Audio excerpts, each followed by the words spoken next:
Vamos a continuar con estas predicaciones que ya saben tienen que ver con la relación que tiene el nacido de nuevo con diferentes asuntos. Hemos ya hablado de la relación con Dios, con la iglesia. Vamos, mis hermanos, a hablar hoy de la relación del que ha nacido de nuevo, del regenerado, con el mundo. Esta, mis hermanos, es un asunto bastante extenso, por lo cual vamos a continuar como lo hemos hecho anteriormente. Vamos a dar una introducción general y después ya vendremos a lo más particular a través de la reflexión de la semana, las predicaciones que siguen. Más adelante pues se volverá a tocar este asunto ya más en lo particular, mis hermanos. Vamos a ver entonces esto, la relación del nacido de nuevo con el mundo. Mire, le voy a pedir que no cierre su Biblia ahí en 1 de Juan capítulo 2, vamos a volver a este pasaje más adelante. Quiero comenzar, mis hermanos, por decir, bueno, que en un contexto normal, yo creo que todos sabemos lo que significa la palabra mundo.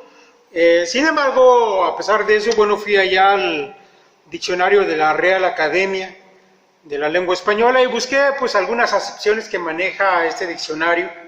Quiero compartir con ustedes solamente algunos, son realmente de cerca como de 10, 11 acepciones, solamente escogí 5.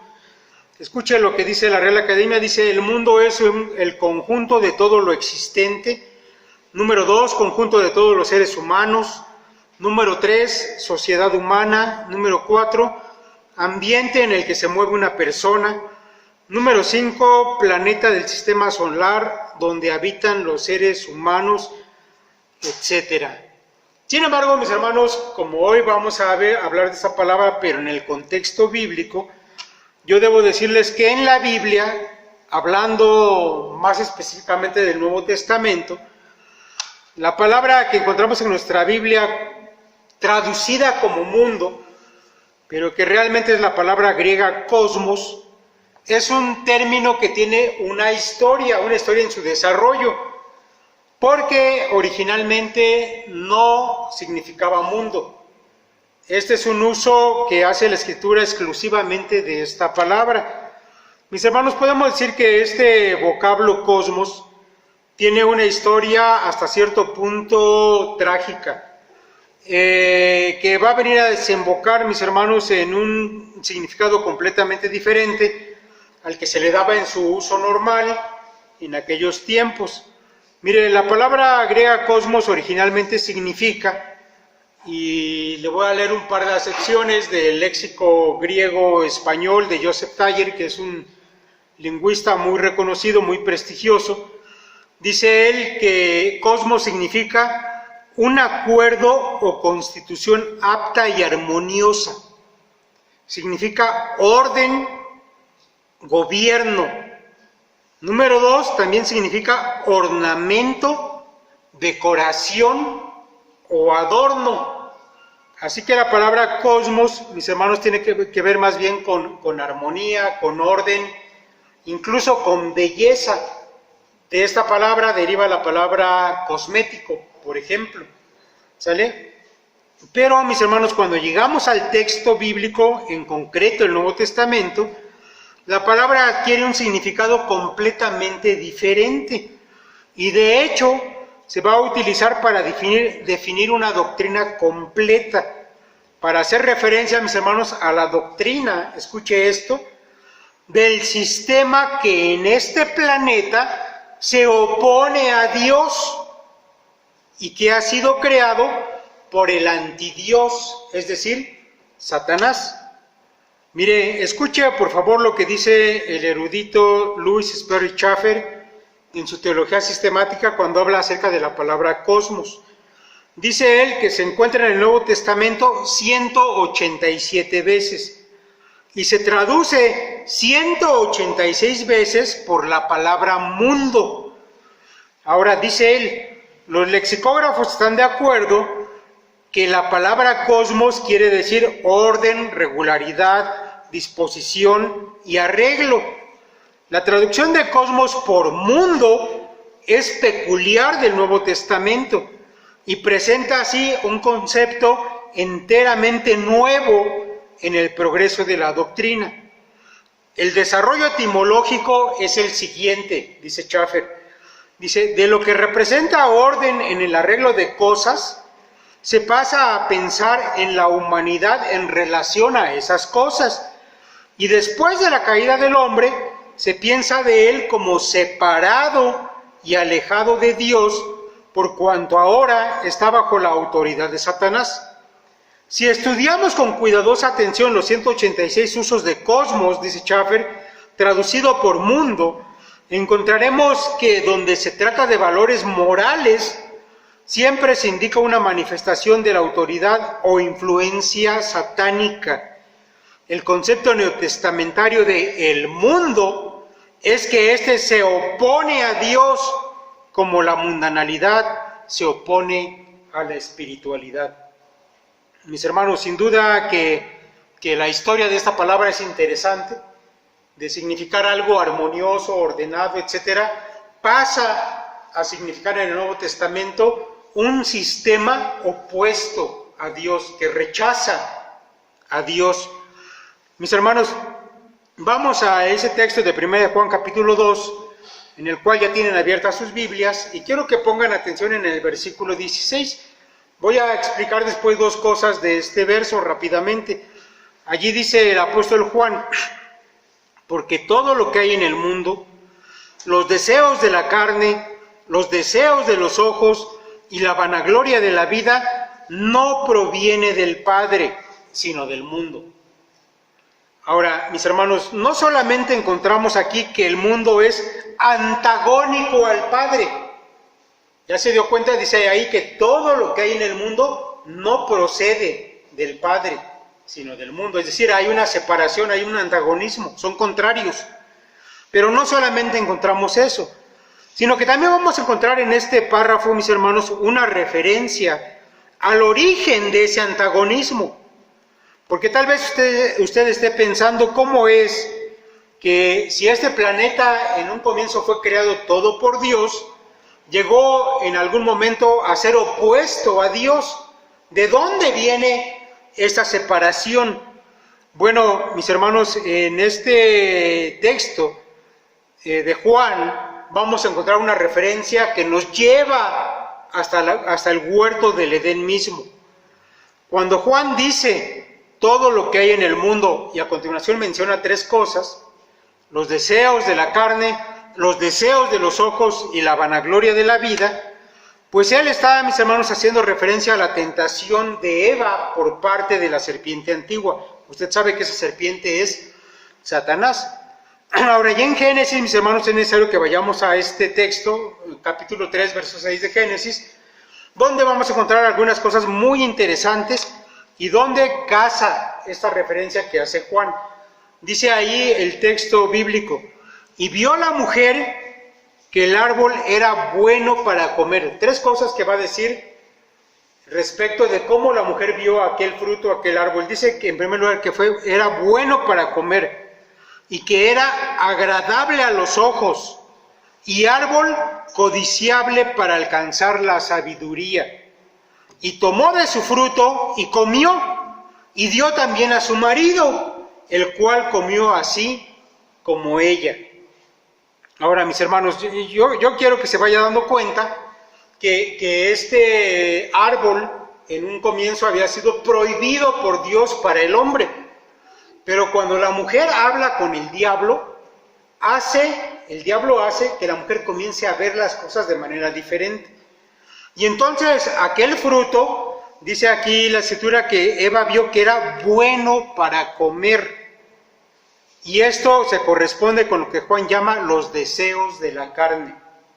Es decir, que para Eva el fruto de aquel árbol le pareció atractivo, le pareció que lo quería probar, que quería satisfacer su deseo de ese árbol. Dice además que era agradable a los ojos. Se corresponde con lo que Juan dice, los deseos de los ojos. Y eso tiene que ver, mis hermanos, con lo atractivo que resulta lo que nuestros ojos a veces ven y lo queremos tener. Pero también, mis hermanos, y esta parte es la parte donde se llega tal vez al clímax, donde vemos ese cambio de pensamiento en Eva, porque dice la Escritura que ella vio que el árbol era codiciable para alcanzar sabiduría. Y eso se corresponde con lo que Juan llama la vanagloria de la vida. Ahora, usted se acordará que el diablo le había dicho a la mujer, pues si comes de ese árbol no morirás, sino más bien Dios sabe que el día que tú comas de ese árbol serás como Dios. Y entonces a la mujer le pareció que el árbol era codiciable para alcanzar esa sabiduría que iba a hacer que ella fuera como Dios. Y a eso Juan le llama la vanagloria de la vida, ¿sí? Quererse exaltar a uno mismo. Ahora, mis hermanos, es muy interesante todo esto porque nos damos cuenta de lo que pasó en Edén, en ese momento de la tentación de Eva, que por cierto es también el momento de la caída en pecado del primer ser humano. Mire, antes de la tentación, antes de la caída, el hombre tenía una perspectiva de las cosas diferente. Por ejemplo, el hombre, su perspectiva de la vida, su perspectiva del mundo, de las cosas creadas por Dios, también la manera que tenía de verse a sí mismo, de mirar a su cónyuge, incluso, mis hermanos, y por encima de todo la manera de ver y entender a Dios mismo, pues era la perspectiva que Dios había puesto en el hombre cuando lo creó. Era una manera santa de ver las cosas. Pero, mis hermanos, resulta que después de la tentación y de la caída, bueno, la percepción del hombre cambió. Mis hermanos, la manera en que el hombre comienza a ver las cosas es no la manera que Dios había dispuesto, sino la manera en que el diablo quería que el hombre viera las cosas. De hecho, las palabras acerca de cómo Eva comenzó a ver aquel fruto prohibido por Dios nos revelan que ella comenzó a mirar las cosas como Satanás quería que las viera. Era una visión, mis hermanos, donde se daba lugar a pensar en satisfacer los deseos personales de manera egoísta, a dejarse seducir por las apariencias, a considerar, mis hermanos, de manera soberbia, es decir, de manera orgullosa, que la criatura podía estar en igualdad con el Creador, o peor aún, que la criatura podía llegar a ocupar el lugar del Creador. Ahora, usted sabe que esta manera de ver las cosas es la manera que el hombre actual tiene, y es la manera que el diablo desea que se piense de todas las cosas. Mis hermanos, una vez caído el hombre en pecado, su mentalidad cambia completamente, y por lo tanto, y esa es la parte importante, y por lo tanto su conducta. Si cambias la manera de pensar de alguien, va a cambiar también su manera de conducirse. Ahora él mira las cosas de la creación, mis hermanos, ya también caída bajo el poder del pecado, a la manera en que Satanás deseaba que el hombre llegara a mirar las cosas y a cambiar su conducta. Ahora, mis hermanos, el hombre mismo, pero ya controlados esos pensamientos por el pecado y por el diablo, comienza el hombre a construir una sociedad, a construir una civilización, un sistema del que él mismo forma parte, pero que sirve a los propósitos del diablo. Y por supuesto, mis hermanos, va a dejar fuera completamente esta civilización creada por el hombre, fuera completamente a Dios. Ahora, usted tal vez recuerde, mis hermanos, que allá en Génesis se dice que cuando Caín es echado fuera del huerto de Edén, lo primero que él hace, bueno, es tomar una mujer y fundar una ciudad. Y después, mis hermanos, inventan los hijos de Caín la música, y luego inventan el uso de los metales, del hierro. Y usted sabe que el hombre se ha entretenido desde entonces en eso, en una civilización que sobrevive en ciudades, que se la pasa guerreando, porque para eso sirvió la invención del metal, para crear armas. La música, que era una distracción, se la pasaba el hombre pues en fiestas y guerreando cuando no estaba en fiestas, y todo ese tipo de cosas. Y eso es hasta el día de hoy, mis hermanos, parte de este sistema, si lo queremos ver de una forma muy general. Mis hermanos, en este sistema las cosas creadas para la gloria de Dios originalmente se van a transformar en cosas que van a servir para el placer del hombre, ya no para glorificar a Dios, sino que van a servir para que el hombre se recree en esas cosas, que entretenga su pensamiento en ellas, que van a servir también, mis hermanos, para la autoexaltación del ser humano. Porque usted sabe, mis hermanos, que este sistema lo único que produce es que el hombre se exalte. Y usted dígame si no, en esta sociedad, en esta civilización, se tiene por exitoso al hombre que puede exaltarse como alguien que tiene muchos estudios, que tiene pegados allá en su oficina un montón de reconocimientos, de doctorados, etcétera, que tiene más bienes materiales, y todos los hombres piensan que eso es el éxito, pero mis hermanos, es el éxito según el mundo, el éxito según el diablo, porque este sistema está diseñado para la exaltación del ser humano, no de Dios. Pero mis hermanos, también hay que decir que este sistema, este mundo o esta civilización, también, mis hermanos, ha sido diseñado para la completa destrucción y enajenación de aquel que una vez fue una criatura santa cuando salió de las manos de su Creador. Este mundo, mis hermanos, corrompe la mente del ser humano, la enajena de manera que deja de ser lo que Dios había pensado que fuera para convertirse en otra cosa diferente. Ahora, tomando en cuenta todo esto y considerando, mis hermanos, ese nuevo significado de la palabra cosmos y el alcance que ahora tiene esta palabra, podemos sin duda, mis hermanos, ir teniendo una mayor comprensión de los pasajes bíblicos del Nuevo Testamento que utilizan esta palabra. Bueno, ya escuchamos que este teólogo Schaffer dice que son 186 textos que traducen la palabra cosmos como mundo. Déjeme leerle solamente unos poquitos, muy poquitos, para que usted se dé cuenta cómo la palabra mundo toma ese nuevo sentido. Y cómo cuando entendemos esto, la Biblia cobra una profundidad diferente. Por ejemplo, en unas palabras del Señor Jesús en Juan 12:46, Él dice, yo, la luz, he venido al mundo. ¿Qué deducimos, mis hermanos? Que este mundo es tinieblas. Porque Jesús, quien es la luz, vino al mundo. En Juan 6:8, el Señor Jesús, hablando del Espíritu Santo, dijo, y cuando Él venga, convencerá al mundo de pecado, de justicia y de juicio. ¿Qué entendemos?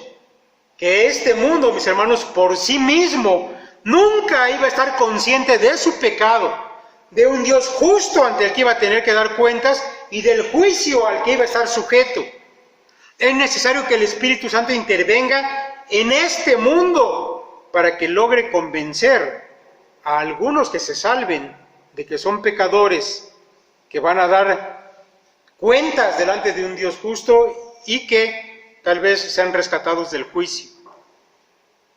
En otro párrafo de Juan, el Señor Jesús dijo, en el mundo tendréis aflicción.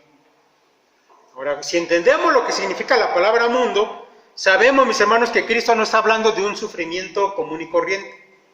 No está hablando de una persona que se enferma de manera normal, o no está hablando del sufrimiento que produce cuando alguien pierde a un ser querido, porque eso es normal y todos lo van a experimentar, cristianos o no cristianos.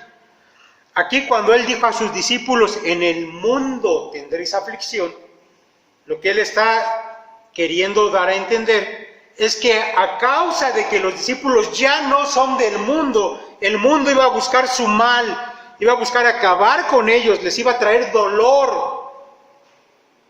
La Escritura, mis hermanos, toma una dimensión diferente cuando entendemos el uso que las palabras tienen en ella.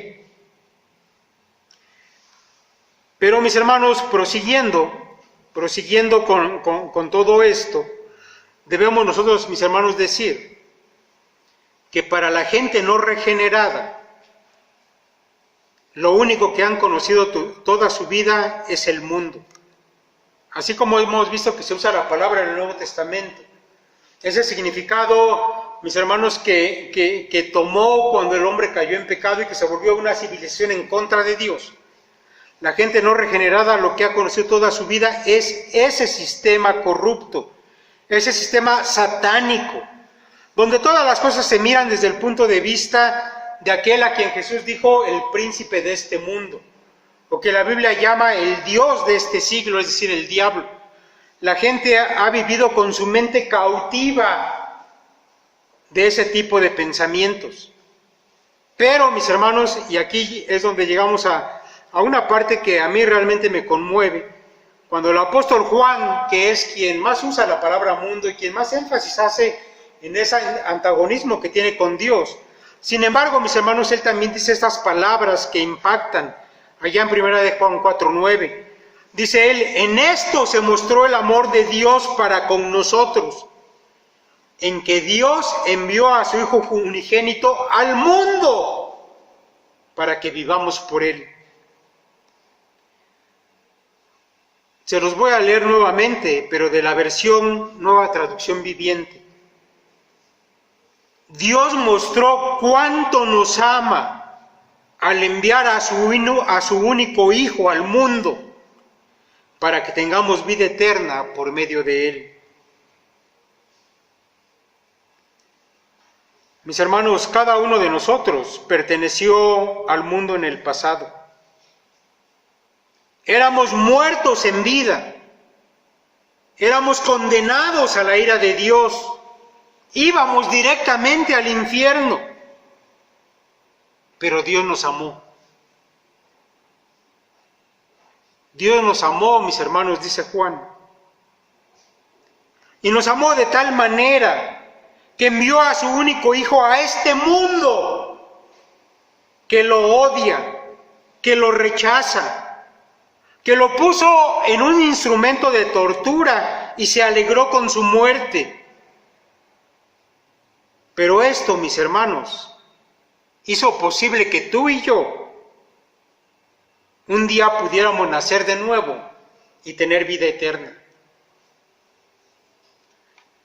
Por todo esto, mis hermanos, me parece que la palabra correcta es inconcebible.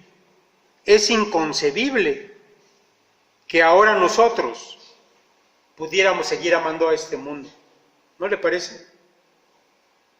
Ya entendimos, mis hermanos, qué es el mundo. Todo un sistema satánico que está encaminado a rechazar a Dios, condenado a la perdición. Y que sacarnos de ese sistema, mis hermanos, a Dios le costó enviar a su Hijo a morir, a ser torturado en una cruz. Por lo tanto, es inconcebible que pudiéramos nosotros seguir amando este mundo. No amen este mundo ni las cosas que les ofrece, porque cuando aman al mundo no tienen el amor del Padre en ustedes, pues el mundo solo ofrece un intenso deseo por el placer físico, un deseo insaciable por todo lo que vemos y el orgullo de nuestros logros y posesiones. Nada de eso proviene del Padre, sino que viene del mundo. Y este mundo se acaba junto con todo lo que la gente tanto desea. Pero el que hace lo que a Dios le agrada, vivirá para siempre. Es el mismo texto, pero leído en la versión Reina Valera contemporánea. Mis hermanos, y el Nuevo Testamento va a remarcar una y otra vez en que nosotros ya no somos de este mundo y que por lo tanto no deberíamos amarlo. Y yo espero, mi hermano, que todo esto quede grabado ahí en tu mente. Escucha al Señor Jesucristo: no ruego que los quites del mundo, sino que los guardes del mal. No son del mundo, como tampoco yo soy del mundo. El Señor Jesucristo oró por los discípulos y oró por usted y por mí, que hemos sido regenerados. Y Él sabía que íbamos a tener que vivir en este mundo un tiempo. Y el Señor dijo: no te ruego que los quites del mundo, pero que sí los guardes del mal. Y yo creo, mis hermanos, que el Señor Jesús no solamente estaba pensando, cuando Él rogó al Padre que nos guardara del mal, en que el mundo nos podía dañar, nos podía matar, nos podía perseguir. Yo creo que Él estaba rogando al Padre para que fuésemos librados de la influencia que el mundo puede tener aún en los cristianos. Porque este sistema está diseñado, mis hermanos, para atraer, para seducir y para corromper las vidas, aún de los que han sido regenerados. Así que Cristo oró por eso. El apóstol Pablo, mis hermanos, también escribió: no os conforméis a este siglo, sino transformaos por medio de la renovación de vuestro entendimiento. La palabra siglo es una palabra griega, aion, y esa palabra significa moda, la moda del momento. Pablo está diciendo: no tomen la forma de las modas que hay en este mundo, sino transfórmense por medio de la renovación de vuestro entendimiento. Ya hemos dicho, mis hermanos, que tiene que ver con que llenes tu mente de las cosas de Dios, de la palabra de Dios, que vivas saturado de la palabra de Dios, no de las modas que hay en este mundo, porque esa es una tentación. Dijo el apóstol Pablo allá en Colosenses 3, si pues habéis resucitado con Cristo, buscad las cosas de arriba, donde está Cristo sentado a la diestra de Dios. Poned la mira en las cosas de arriba, no en las de la tierra. Lo ve una y otra vez el Nuevo Testamento, te recuerda: no eres del mundo, no lo ames, no te enfoques aquí, no te conviertas en parte de este sistema. Un texto que escribió Pablo allá en 2 Corintios 6 y que ha sido, mis hermanos, me parece restringido en su aplicación a solamente hablar del noviazgo, del matrimonio, tiene que ver con mucho más que eso, con todas las relaciones que el cristiano tiene con la gente de este mundo. Y el apóstol Pablo dice: no os unáis en yugo desigual con los incrédulos, porque ¿qué compañerismo tiene la justicia con la injusticia? ¿Y qué comunión la luz con las tinieblas? ¿Y qué concordia Cristo con Belial? ¿O qué parte el creyente con el incrédulo? ¿Y qué acuerdo hay entre el templo de Dios y los ídolos? Porque vosotros sois el templo del Dios viviente. Como Dios dijo: habitaré y andaré entre ellos y seré su Dios, y ellos serán mi pueblo. Por lo cual, salid de en medio de ellos y apartaos, dice el Señor, y no toquéis lo inmundo, y yo os recibiré, y seré para vosotros por Padre, y vosotros me seréis hijos e hijas, dice el Señor Dios Todopoderoso. Mis hermanos, me parece que va quedando claro que el Nuevo Testamento nos exhorta a apartarnos de todas las cosas del mundo que seducen, pero también de la gente del mundo. ¿Qué punto de vista podemos tener igual con alguien que piensa como el diablo quiere que piense y nosotros que tenemos la mente de Cristo? Por eso Pablo pone todos esos ejemplos. Ahora, Santiago, con la claridad y con la fuerza que lo caracteriza, él dijo también: oh almas adúlteras, ¿no sabéis que la amistad del mundo es enemistad contra Dios? Cualquiera pues que quiera ser amigo del mundo, se constituye enemigo de Dios. ¿O pensáis que la Escritura dice en vano: el Espíritu que Él ha hecho morar en nosotros nos anhela celosamente? Hay cristianos que les gusta ser amigos del mundo, que se sienten atraídos, mis hermanos, por este mundo, pero Santiago dice: eres amigo del mundo, estás en enemistad con Dios.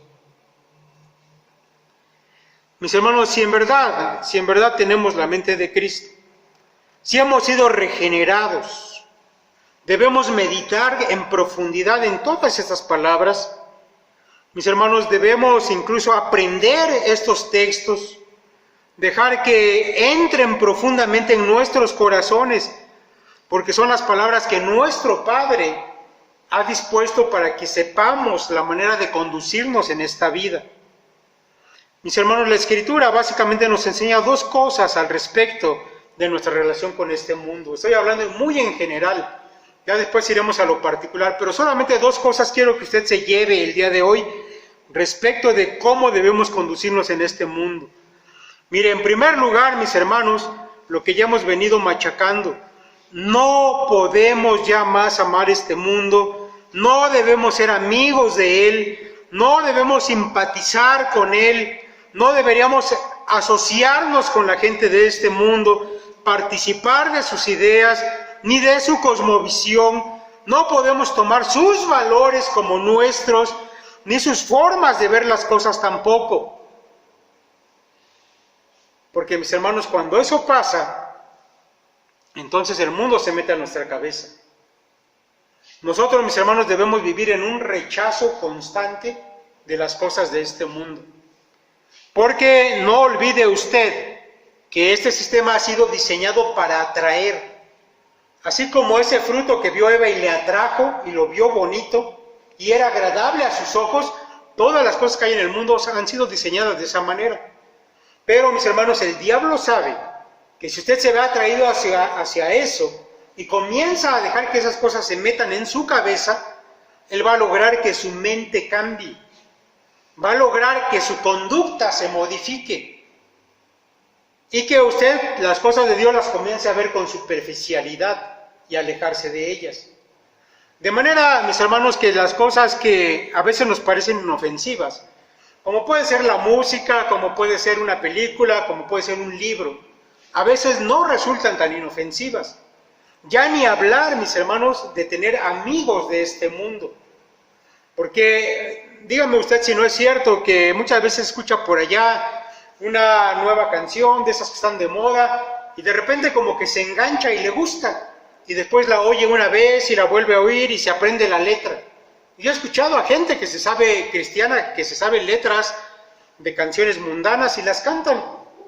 Pero, mis hermanos, eso va haciendo que usted deje que esas letras entren en su cabeza. ¿Y de qué hablan esas letras? De un montón de tonterías de la manera en que este mundo vive. ¿Y qué tal las series o películas que también vemos? Bueno, yo he conocido gente que ha cambiado su vida por una película. Hace ya muchos años platicaba con una persona, un músico profesional que tocaba en una filarmónica, y me decía, el día que yo vi esta película, y estaba una película, cambió mi vida. Y entonces decidí lo que quería hacer para siempre, y yo fui músico. Porque una película puede tener una influencia poderosa en la vida de la gente. He conocido a jóvenes cristianos que amaban a Dios en un tiempo y después se apartaron por comenzar a leer ciertas cosas. Y el mundo se metió a su cabeza y después decían, no, yo ya no me fío de la religión y de la Biblia. Nos quieren engañar y controlar. Eso es lo que los libros les enseñaron. He conocido a otros que teniendo amigos de este mundo, comienzan, mis hermanos, a comportarse como ellos, a hablar como ellos. Por eso la primera cosa que yo quiero que usted se lleve en la mente, mis hermanos, el día de hoy, es que nuestra actitud hacia el mundo debe ser, apártate de él. No dejes que se meta a tu cabeza y te controle. Ahora, no estoy diciendo que ya jamás en tu vida vas a ver la televisión, que jamás en tu vida vas a leer un libro, no estoy diciendo eso. Pablo dice, todo me es lícito, todas las cosas me son lícitas, pero ¿qué? Yo no me dejaré controlar de ninguna de ellas. Todas las cosas, mis hermanos, las debemos aprender a ver, a discernir desde el punto de vista de Dios. Por eso es importante que tu cabeza esté llena de la palabra de Dios, porque así vas a poder juzgar todas las cosas desde el punto de vista de Dios. Por eso dice el apóstol Pablo que el espiritual todo lo discierne. Así que todas las cosas de este mundo las tenemos que discernir según Dios, no dejar que se metan a nuestra cabeza. El apóstol Pablo también dice que todos esos pensamientos debemos llevarlos cautivos a Cristo. Cada vez que haya un pensamiento que te atrae, que te parece bueno, pero que es mundano, mi hermano, llévalo a Cristo y deséchalo allí. No dejes que se meta en tu cabeza.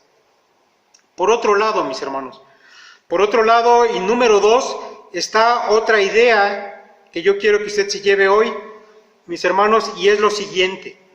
La Escritura declara que Dios amó al mundo y por ello, mis hermanos, envió a su Hijo. Pero no piense que eso está en contradicción con todo lo que acabamos de decir. Porque, mis hermanos, cuando decimos que Dios amó al mundo, no estamos diciendo que Él amó a este sistema satánico. Estamos diciendo que Él tuvo misericordia de los pecadores que viven en ese sistema, y por eso envió a su Hijo para salvación de ellos. Así que, mis hermanos, nosotros tenemos que aprender la manera que Jesucristo tuvo de mirar a la gente de este mundo cuando Él vivió aquí. Y el Evangelio nos va a dejar en claro, mis hermanos, que la actitud del Señor hacia las multitudes que le seguían siempre fue una actitud de compasión. Por un lado, Él rechazó las cosas del sistema de este mundo, pero por otro lado tuvo compasión de los pecadores. Dice el Evangelio de Mateo, y al ver las multitudes, tuvo compasión de ellas, porque estaban desamparadas y dispersas como ovejas que no tienen pastor. Así las miraba el Señor a las multitudes. ¿Sabe cómo son las ovejas sin pastor? Bueno, las ovejas son los animales más tontos que existen, por eso usted no ve en el circo una oveja que brinque en un aro. Digo, puede ver un perro, un león, un tigre, incluso dicen que hasta las pulgas las amaestran para que puedan hacer cosas, pero no ovejas. Si una oveja se pierde del rebaño, ahí se va a quedar hasta que venga el depredador y se la coma, hasta que se quiebre una pata y se muera de hambre, pero nunca regresa por sí misma al camino. Una oveja sin pastor está condenada, mis hermanos, a su muerte. El Señor tenía compasión de la gente de este mundo porque no tienen ninguna guía, no saben a dónde van. Su destino es la muerte. Dice en otro pasaje el evangelista, y saliendo Jesús, vio una gran multitud y tuvo compasión de ellos, y sanó a los que de ellos estaban enfermos. Y continúa, mis hermanos, el Evangelio diciendo de la compasión que el Señor tenía por la gente. Ya cerca, mis hermanos, del final de su vida en este mundo, la Escritura nos dice que la última vez que el Señor vio a Jerusalén de lejos, su corazón se llenó de tanto dolor y compasión que lloró. Y Lucas registra ese momento y dice, cuando llegó cerca de la ciudad, al verla lloró sobre ella, diciendo, oh, si también tú conocieses, a lo menos en este tu día, lo que es para tu paz, mas ahora está encubierto de tus ojos. Así pues, mis hermanos, aprendemos dos cosas. Debemos aborrecer el sistema mundano y satánico. No debemos dejar que se meta en nuestro corazón.